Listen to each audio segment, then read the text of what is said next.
Good morning, fifth graders. So we are starting Unit 7 today.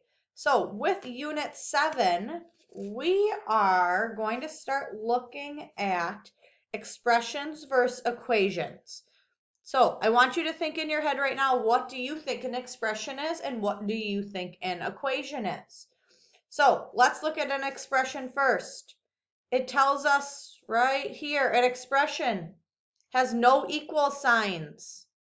It can have numbers, letters, and any operation, or maybe more than one operation. So we could have adding and subtracting.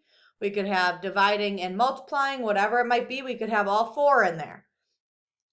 And it can be a number or letter by itself. So it could be the number 4. That's an expression. The letter W could be an expression. So the biggest thing to remember though, expressions do not have equal signs. All right, let's look at an equation. An equation has an equal sign. It says the left side equals the right side. So if we look down here, for example, 4 plus 2 equals 6.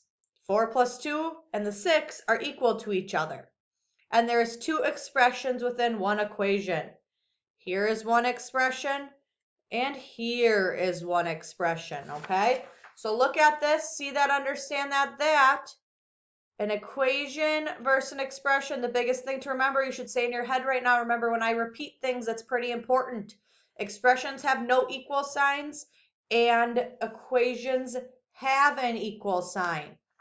So we're going to look at some examples right here. If I look at this example right here, we're going to look at expression first. So these are some expressions. 3 minus 2, x plus 5, y squared, 20 plus 5 plus 3. So I want you to think in your head right now, what are these letters? What are those? Those are called variables.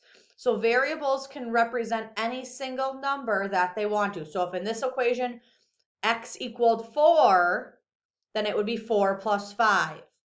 Or if x equaled 10, it would be 10 plus 5. So whatever that letter represents, and it will tell you, that is what you would put in for that value, for that variable. That's an important word to remember.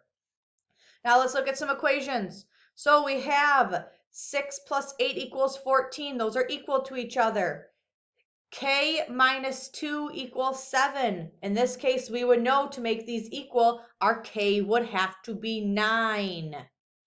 Here we have 25 equals 5 squared. Think in your head right now, do you know what that squared means? That means you're taking 5 times 5. If it was a 3, it'd be 5 times 5 times 5. So whatever that is, those are equal. 10 equals F times 2. Our F in there, what can you say it is? Think in your head right now. You're right, it should be a 5. So these are some examples of what what variables look like in expressions and equations, and what some examples of expressions and equations are.